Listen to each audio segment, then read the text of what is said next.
नमस्कार दोस्तों, आप सभी का स्वागत है अपने आस्था भक्ति चैनल पर।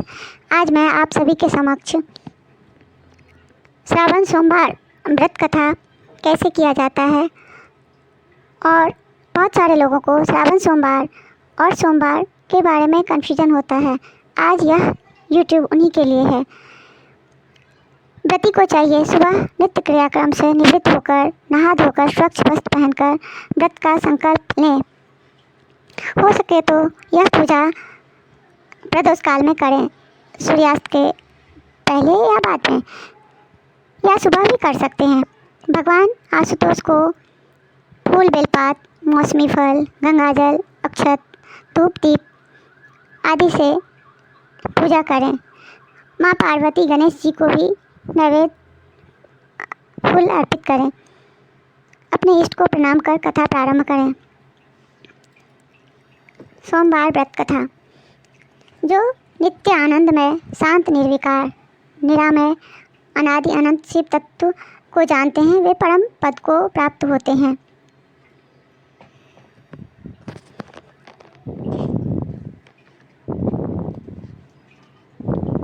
भगवान आशुतोष को पूजा करके मनवांछित फल पाते हैं। सोमवार की कथा सुनकर मनुष्य मोक्ष को प्राप्त होते हैं और उनके मन में भगवान शिव की भक्ति उत्पन्न होती है।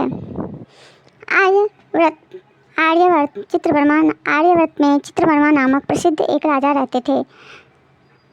वे दुष्टों को दंड देने के लिए यमराज के समान समझे जाते थे। वे धर्म मर्यादाओं के रक्षक, समस्त यज्ञों का अनुष्ठान करने वाले और शरणार्थियों को रक्षा करने में समर्थ थे। भगवान शिव और विष्णु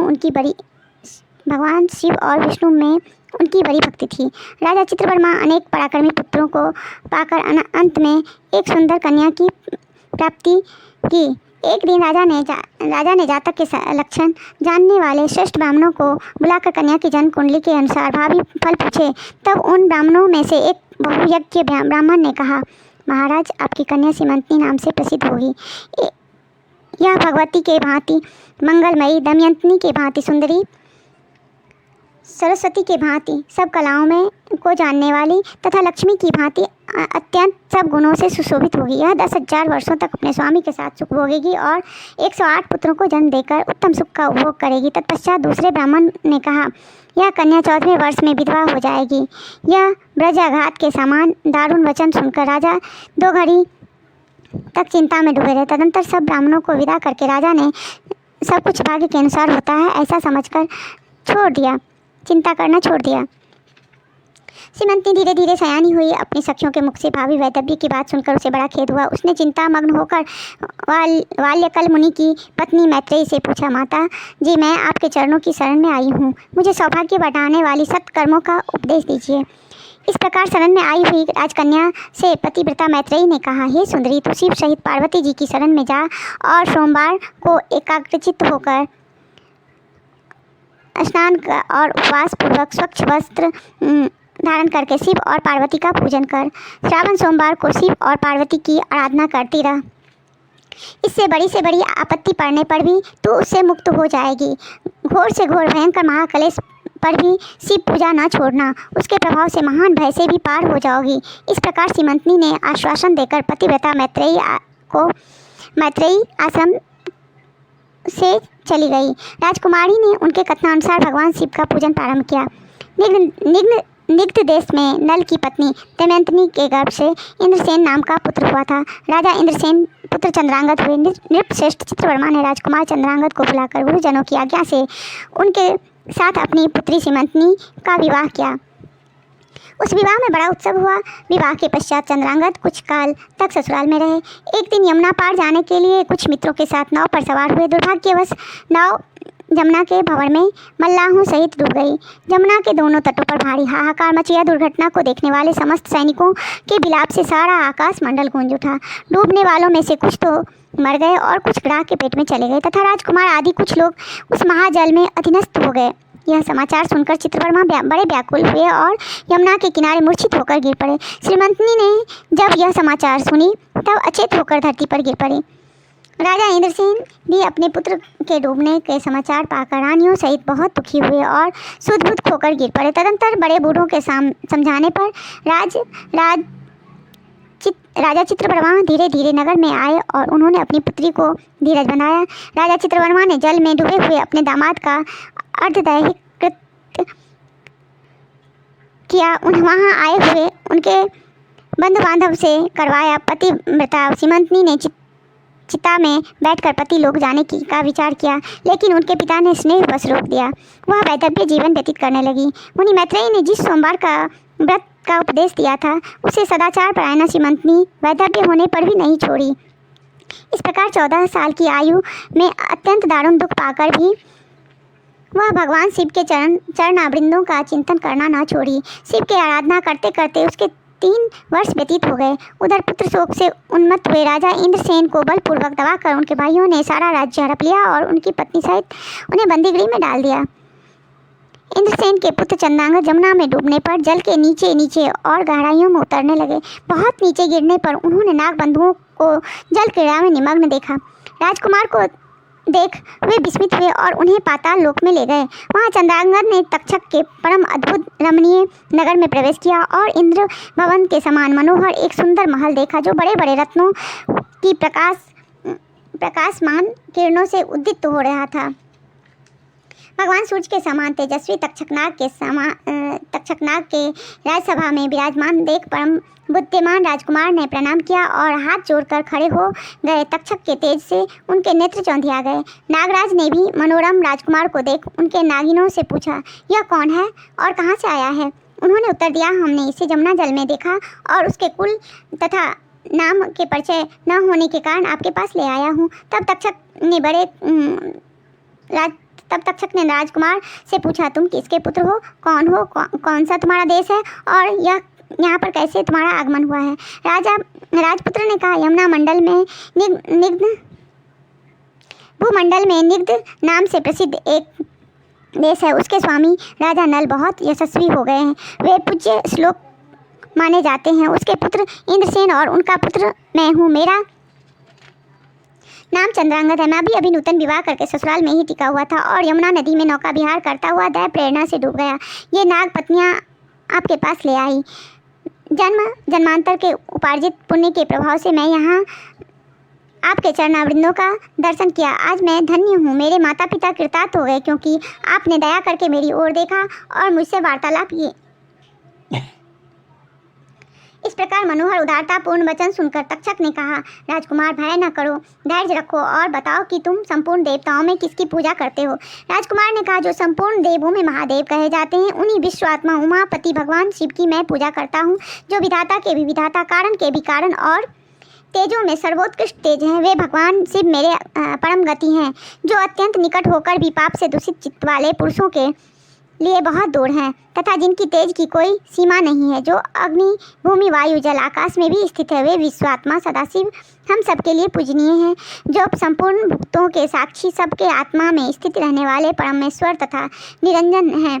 संपूर्ण संसार जिनकी इच्छा के अधीन है, उन भगवान शिव की मैं पूजा करता हूँ। ज्ञानी पुरुष जिन्हें एक आदि और पुराण पुरुष कहते हैं, गुणों की भेद में जिनमें भिन्नता प्रतीत होती है, जिन्हें कोई क्षेत्रतु, कोई तुरीय, कोई कुटस्थ कहते हैं, वे भगवान शिव मेरे परम आश्रय हैं।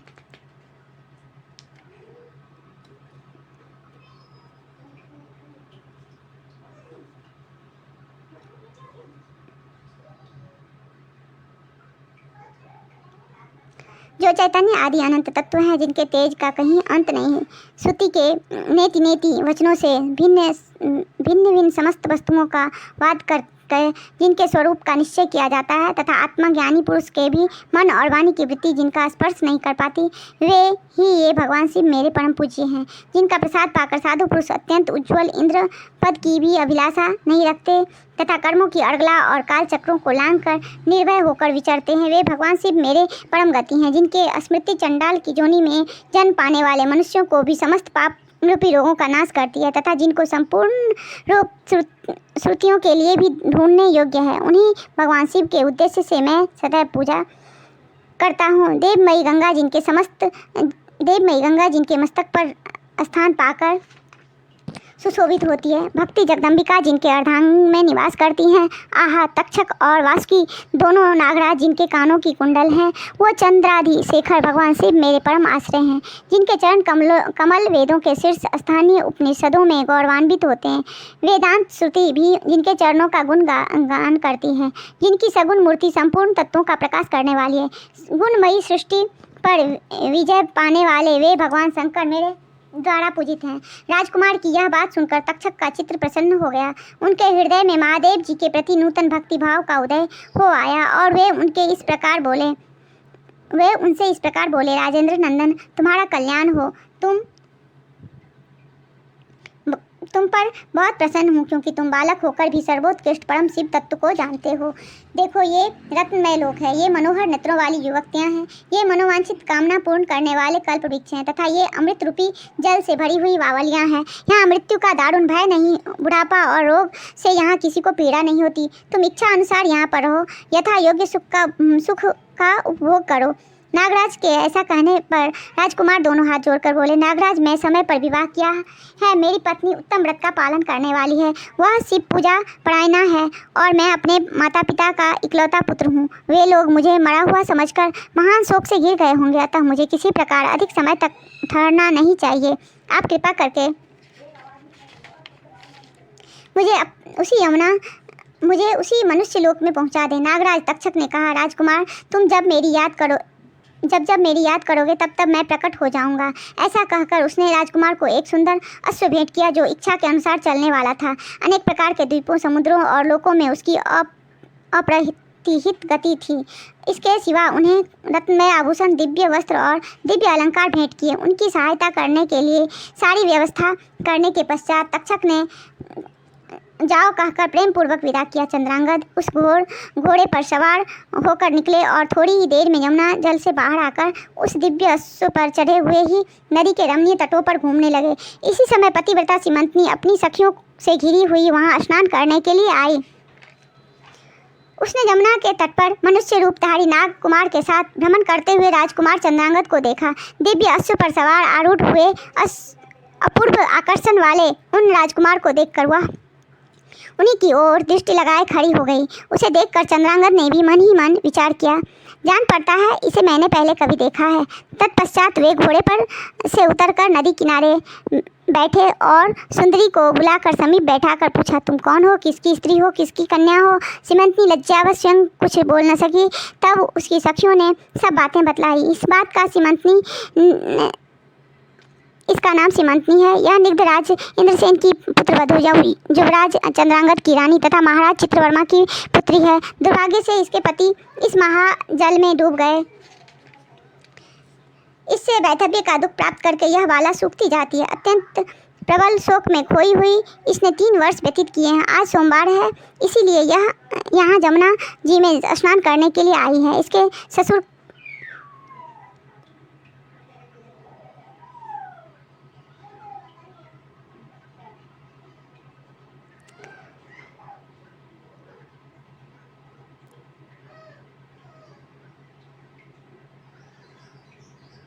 इसके ससुर का राज्य भी शत्रुओं ने छीन लिया है, बलपूर्वक उस पर अधिकार जमा लिया है और वे महात्मा महाराज अपनी पत्नी के साथ उनकी कैद में पड़े हैं। यह सब होने पर भी यह निर्मल अंतःकरण वाली सदाचार परायणा राजकुमारी प्रति सोमवार को अत्यंत भक्ति भाव से के साथ पार्वती सहित महादेव जी की पूजा करती हैं। उत्तम व्रत का पालन करने वाली सीमंतनी ने अपनी सखियों के मुख से सब बातें कहलवा कर स्वयं भी राजकुमार से पूछा, आप कौन हैं, आपके पार्श्ववर्ती ये दोनों पुरुष कौन हैं, आपने मेरे वृत्तांतों को एक स्नेहों की भांति क्यों पूछा है। मुझे ऐसा जान पड़ता है कि पहले मैंने आपको कहीं देखा है, आप मुझे सज्जनों की भांति क्यों प्रतीत हो रहे हैं।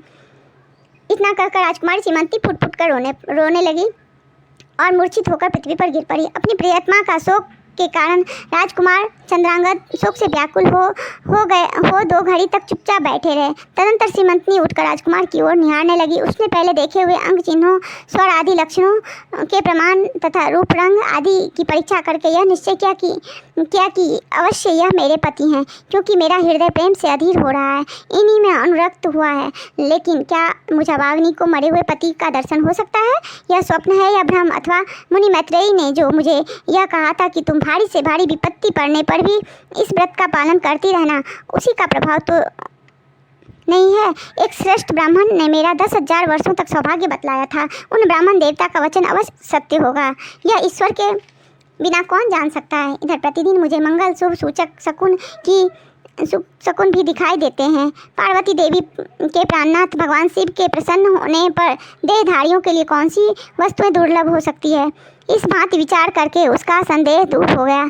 तब लज्जा से उसने सिर नीचे किया। उस समय राजकुमार ने कहा, भद्रों, तुम्हारे पति के शोक संतप्त माता पिता को यह शुभ समाचार बतलाने जा रहा हूँ तुम्हारा कल्याण हो। तुम्हारे पति तुमसे शीघ्र मिलेंगे। यूँ कहकर राजकुमार घोड़े पर सवार हुए और अपने दोनों सहायकों के साथ शीघ्र ही अपने राज्य में पहुँच गए।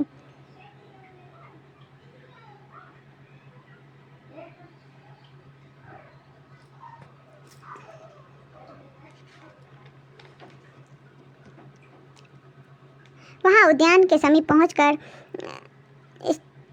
स्थित होकर उन्होंने नागराज के पुत्रों को राज सिंहासन पर अधिकार जमाए हुए बंधुओं के पास भेजा। नागकुमार ने शीघ्र जाकर उन सबको कहा कि तुम सब लोग महाराज इंद्रसेन को अविलंब कारागृह से मुक्त करो और सिंहासन छोड़कर हट जाओ। महाराज के पुत्र चंद्रांगद पाताल लोक से लौटकर यहाँ आए हैं। तुम आनाकानी न करो, नहीं तो चंद्रांगद के बाण तुम्हारे प्राण हर लेंगे।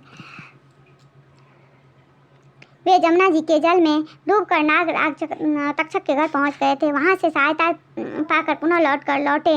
नागकुमार की कही हुई ये सारी बातें सुनकर शत्रुओं ने भी बहुत अच्छा कहकर उनकी आज्ञा स्वीकार ली और महाराज इंद्रसेन उनके खोए हुए पुत्रों का पुनः लौट आने का समाचार बताकर उनका सिंहासन लौटा दिया।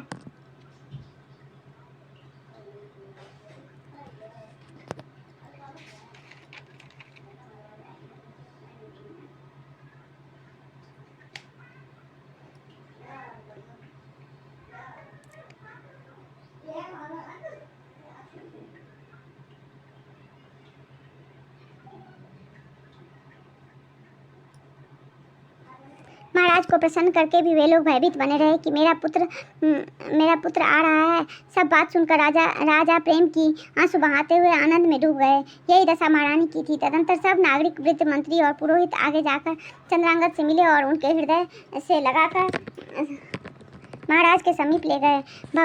भवन में प्रवेश करके अश्रु वर्षा करते हुए राजकुमार ने माता पिता के चरणों में प्रणाम किया। चरण में पड़े पुत्रों को उठाकर राजा अश्रुसिक्त हृदय से लगाया। फिर क्रम से सभी माताओं को प्रणाम कर आशीर्वाद लेकर राजकुमार पुरवासियों से मिले।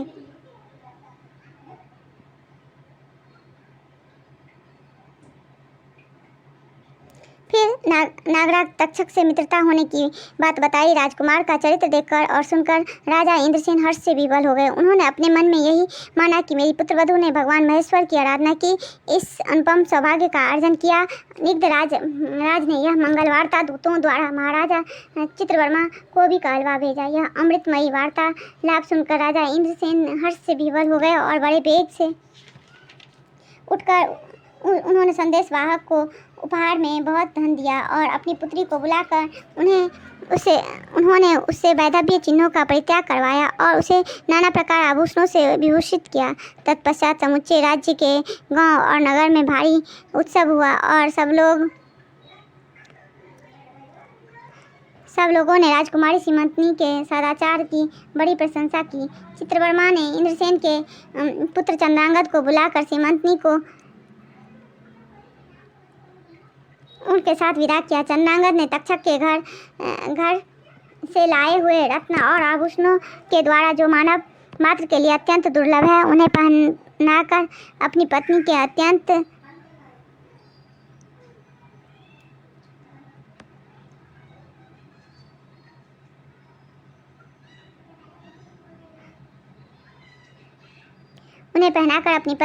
को अलंकृत किया। तब तपे हुए स्वर्ण के समान सुशोभित 40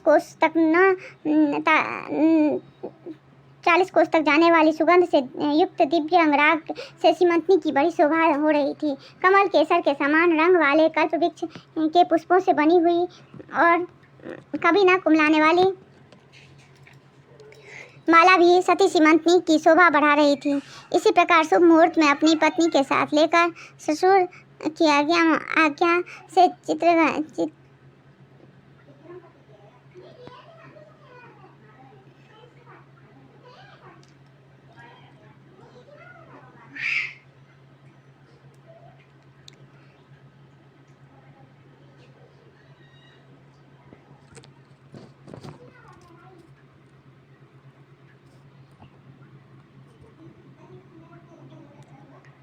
सती सीमंती शोभा बढ़ा रही थी। इसी प्रकार शुभ मुहूर्त में अपनी पत्नी को साथ लेकर ससुर की आज्ञा से चंद्रांगद पुनः अपनी नगरी में आए। महाराज इंद्रसेन ने अपने पुत्र और पुत्रवधुओं को राज्य सिंहासन पर बिठाकर तपस्या द्वारा भगवान शिव की आराधना करके योगी पुरुषों को उत्तम होने वाली उत्तम गति की प्राप्ति की। राजा चंद्रांगद ने अपनी पत्नी के साथ 10,000 वर्षों तक नाना प्रकार के विषयों का उपभोग किया। उन्होंने 108 पुत्र और एक कन्या को जन्म दिया। सीमंतनी नित्य दिन भगवान शंकर की पूजा करती हुई अपनी स्वामी के साथ सुखपूर्वक रहने लगी। उसने श्रावण सोमवार व्रत के प्रभाव से अपने खोया हुआ सौभाग्य को प्राप्त किया। अक्षय पुण्य की भागी बनी। जो यह कथा पढ़ता है तो सुनता है, भगवान आशुतोष उसकी सब मनोकामना पूर्ण करते हैं। बोलो जय शिव शंभू।